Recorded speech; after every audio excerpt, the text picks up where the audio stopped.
Hi everyone, welcome back to another video of Mike's Geek Corner with your host, Mike Quevedo. And this time I have for you all a review of an old but still fun animated show, Blackstar. Blackstar is a short-lived cult classic science fantasy animated show produced by Filmation that briefly aired on CBS from September 12th to December 5th of 1981 with a total of 13 episodes. It had brief re-airings in syndication a couple of years or so after Mattel's Masters of the Universe toy line became a hit, and hence toy company Galoof released a line of Blackstar action figures. The show was very much CBS's answer to Thunder the Barbarian. It also ultimately became a blueprint for Filmation when they developed the He-Man show for Mattel shortly after. Filmation was a studio that always walked on eggshells when it came to content on Saturday morning television, so a show inspired by Thunder was never going to be as edgy as that show in the hands of Filmation. However, the creators of Blackstar still managed to deliver a lively and imaginative animated series in the tradition of heroic space opera properties like John Carter, Flash Gordon, Adam Strange, and the Herculoids, with the sword and sorcery elements of writers such as Anne McCaffrey, J.R.R. Tolkien, and the Arthurian legends, with some Disney-esque lightheartedness added.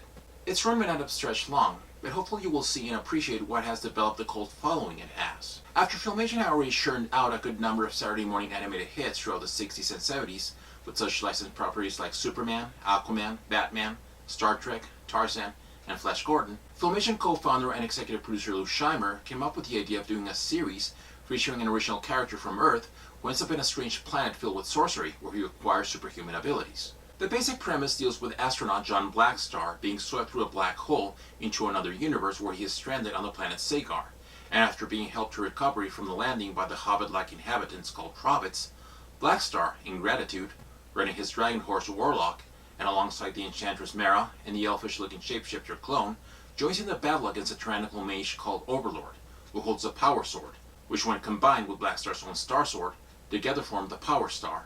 Renowned animation art director Bob Klein, who at that time had already done continuous work with Filmation since the early 70s, including shows like Star Trek and Flash Gordon, came up with the conceptual designs based on the premise given, which attracted returning Filmation writers like Michael Reaves and Tom Ruegger, as well as comics writer Martin Pasco, along with Robbie London and Twilight Zone companion author Mark Zuckerman. Storyboard and layout artists such as Michael Swanigan and Lonnie Lloyd, who had previously worked on much of Filmation's animated projects during the 70s, as well as the 1981 animated film Heavy Metal, took the look of the concept established by Bob Klein and rendered the characters to the aesthetic of Saturday morning animation. The character of Blackstar in the original proposed model sheets was drawn as an African American, but ultimately they went for a Caucasian look that suggested a possible Native American heritage. His design sort of reminds me of a cross between El Dorado from the Super Friends and Marvel's Bronze Age Conan and Tarzan. His mount, the Dragon Horse Warlock, is something that can be an influence from the McCaffrey novels, while at the same time it is also a concept already seen in an episode of Filmation's Freedom Force called The Dragon Riders. Actor George DeCenso, who had previously voiced Hercules in Filmation's Space Sentinels, and also Captain America in 2 episodes of Spider-Man and His Amazing Friends, lends a trait of nobility and a degree of smoothness to Blackstar's voice. Overlord looks very Jack Kirby inspired, with some very mathematical visuals. He reminds me somewhat of a mix of Darkseid and Atuma, Namor's nemesis. Iconic voice actor Alan Oppenheimer, of Skeletor fame, coming off previous villainous roles as the voice of Ming the Merciless in Flash Gordon, and Minduck in Thunder the Barbarian, provides a deep, authoritative, resonant voice for Overlord. Mara's look is something very akin to what was seen previously with the character of Princess Aura in the Flash Gordon show, and Princess Ariel in Thundar, including the same type of shapely figure, with a light purple skin that can recall another intergalactic heroine, Princess Deja Thoris, John Carter's unearthly wife, and fellow adventurer, who has the light red skin. Mara is voiced by Linda Gary, who had previously voiced the title character Web Woman for the Super 7, and Jane Porter on Tarzan. And she inserts a sense of a sage with centuries-old wisdom along with tenderness. Patrick Penny, after having done additional voices in Scooby-Doo and Scrappy-Doo and the Richie Rich Scooby-Doo shows, gives Clone a light voice with a solid sense of unworldliness. As mentioned, he kind of resembles an elf from the Tolkien books, and with his pointy ears, one can liken Clone to being the Spock to Blackstar's Kirk. The concept of shapeshifting is something Filmation had done earlier in Space Sentinels, with the character of Astria, and show writer Michael Reaves also worked with shapeshifting central characters in his novel The Shattered World, which he was writing around the same time as Blackstar. The Troglodytes in the initial concept were only 3 of them and looked like small versions of the Time Machine's Morlocks with blue skin. However, to avoid comparison with the Smurfs, they were ultimately given pink skin with less monster-like appearances, and their numbers increased to 7, inspired by Disney's Snow White and the 7 Dwarfs. They mostly serve as humor material, same as Filmation would do with Orko in He-Man later on. The animation is for the most part of the economic standard that Filmation typically executed, with their heavy practice of using stock animation, and in Blackstar they used primarily rotoscope footage from Tarzan for many of Blackstar's movements. Still, while the animation itself may not be of the fluid quality of Thundar or any of the other shows from Hanna-Barbera of the time, Blackstar still benefits enormously from its dazzling and inspired visuals, with crisp editing and storytelling. The late accomplished composer Ray Ellis, who had already scored just about all Filmation's projects during the 70s, as well as having composed the music for the 1967 Spider-Man animated series, comes up with a very vivid musical score that captures the spirit of the magical atmosphere of Planet Sagar. The show also recycles some of Ellis' previous score from Filmation's Flash Gordon. I first came around Blackstar around the mid-80s, when they had bought me some of the toys, and then my mom I think had rented me a VHS tape containing 3 episodes from the show, and I seem to remember it reminded me of He-Man, and that probably made me enjoy it a lot. Fast forward all the way to the 2000s, after my interest in sci-fi fantasy had been reignited by discovering 80s animated films like Heavy Metal and Fire and Ice, as well as rediscovering Thundar on Boomerang, and once again appreciating He-Man with the 2002 reboot animated series, DVD sets of cult classic animated shows from the 60s, 70s, and 80s started churning out in stores like Best Buy around the mid to late 2000s. It was like the second coming of that magical era, and in 2006, I bought the Blackstar DVD set from Hearst Entertainment when it came out. My expectations in rewatching this show after nearly 2 decades were very much healthy, as I knew this show was from an era of strong censorship. I knew it wasn't going to display anything pungent, as seen in Ralph Bakshi fantasy films like Wizards and the aforementioned Fire and Ice. But at the same time, after having rediscovered and appreciated Filmation's Flash Gordon with the DVD set that same year, and also still having present in my mind some of the recorded episodes from my childhood of Filmation's Zorro and He-Man that I always found a delight to watch, Blackstar proved to be a very fun and spriteful reintroduction.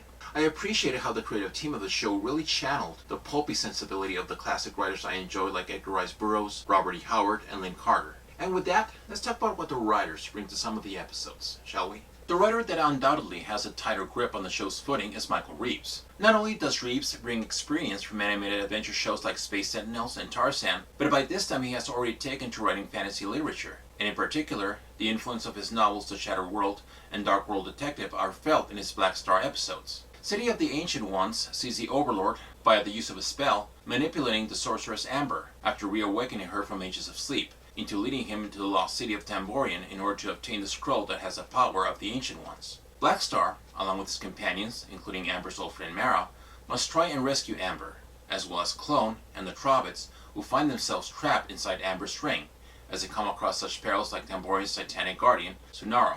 Reeves' The Shattered World also features a magical character named Amber, and it also deals with magicians attempting to resurrect an ancient necromancer. It also has another character being taught to steal a talisman from a mysterious ancient place called Dark Haven. In Dark World Detective, like in Blackstar, the setting is in a planet where magic and science coexist. In Kingdom of Neptune, Blackstar and his companions are swept from their home in the Sagar Tree by a flood caused by the Overlord's magic that ultimately takes them to the undersea kingdom of Aquaria, ruled by one of Overlord's underlings named Neptune and his Anthimen. In order to escape Neptune's forces, our heroes must make an alliance with the Flame People, the enemies of the Anthimen. In this episode, Reeves seems to channel a bit of Robert E. Howard's Skull story, The Cat in the Skull, where King Cole, through the workings of magical endeavors, is led to an ancient city under the sea inhabited by menacing-looking beings. There's also an easy comparison to Flash Gordon, who, like in the original comic strip and Filmation's show, encounters amphibian humanoid creatures in an underwater kingdom. Reeves had previously also written a Tarzan episode titled Tarzan and the Lost World, where the ape-man, after arriving in a hidden mythical land, has to battle his way out of a lair inhabited by the fearsome Minotaur. In Tree of Evil, we are presented with a pretty moody episode. After escaping from the Overlord and his minions and his castle, Blackstar and Clone arrive to a morbidly changed Sagar Tree. With menacing binds, they manage to snatch the Star Sword away from Blackstar, along with vicious-looking Trobits. As Warlock is able to escape the tree's hold, he flies over to the real Sagar Tree where he finds the real Trobits, who go back with the dragon to help Blackstar and Clone against more potent dangers that reside inside the evil tree. Reeves clearly is inspired by Invasion of the Body Snatchers in this episode. In that same year, he also worked on the show Space Stars, which had a Herculoids episode called The Purple Menace, which deals with a rock that mutates plants into monstrous tentacle creatures. In the Airwolves of Ankar, after the vampire men compromise the Star Sword's balance, Blackstar and Mara, riding Warlock, search for one of the air whales of Ankar in order for the whale to use its magical sound to prevent the sword from exploding, which would affect much of Sagar. However, this goal is interrupted by the Overlord's one-handed pirate, Nihilus, also voiced by Oppenheimer, who seeks to capture the air whale as a slave for the Overlord. Nihilus succeeds in not only capturing the whale, but also manages to overpower Blackstar and Warlock and has them both brought aboard his airship. After Nihilus uses a magical gem to control the whale and keeps the Star Sword to give to the Overlord, Blackstar is put to slave labor in the airship's furnace room. Mara, who had fallen off from Warlock during the air confrontation with the pirate, calls for the Trobbits' assistance to find Blackstar and the Star Sword before it's too late. Moby Dick is a clear influence on this episode, with Nihilus seeking to capture the king air whale, Warhoon, for having taken his hand in a previous encounter.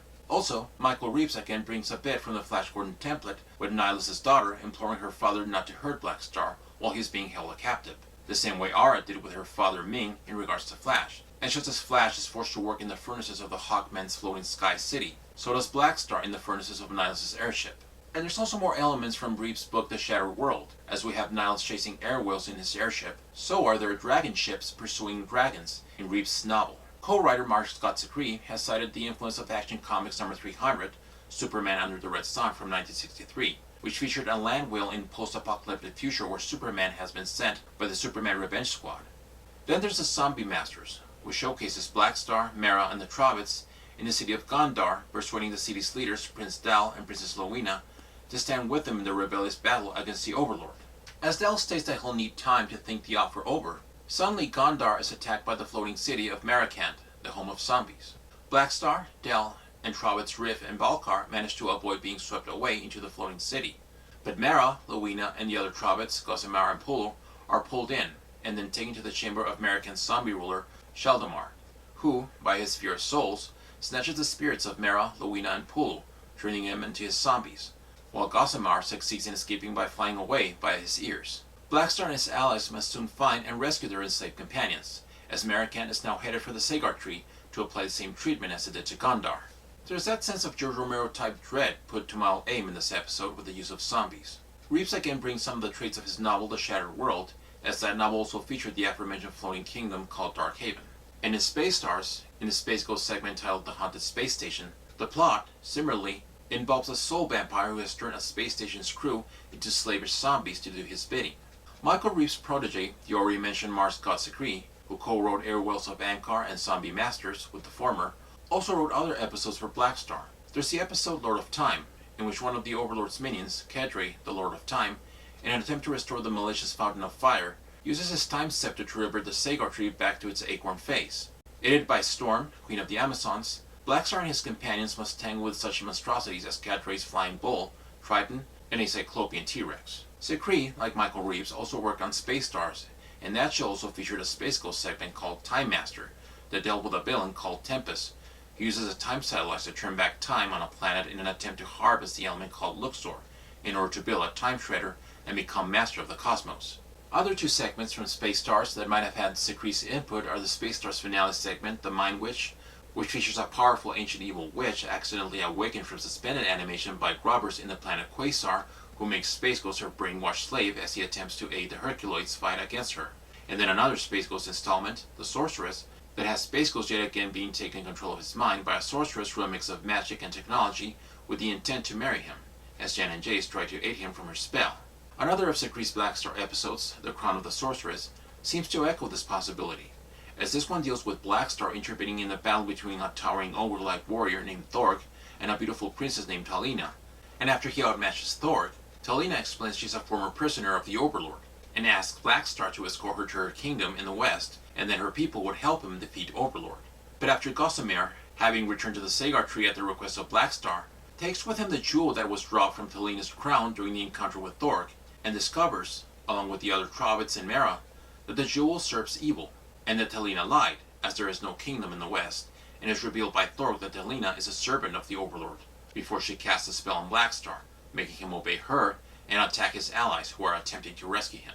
And then there's also Martin Pasco, who previously contributed to Thundar the Barbarian in such episodes like Portal into Time, where we saw Thundar and his companions help a band of people at the Alamo against an evil wizard named Crom, after their method of protection from the wizard malfunctions, and so Thundar and company journey to Crom's lair and use his moon dial to travel back to old Earth, where, aside from battling a motorized monster from Crom's sorcery, must gather a fresh circuit for the protective machine at the Alamo. In Blackstar, Pascal co-wrote the episode The Quest, which showcases Blackstar also taking on a journey to save the life of an accidentally poisoned Pulu, as he and his allies trek through the Gorge of the Winds and all the way to the Overlord-sized palace, while also battling vicious gargoyles and the mysterious Green Knight, all with the purpose of obtaining the Healing Stone to aid Pulu and prevent the Overlord's grasp of it.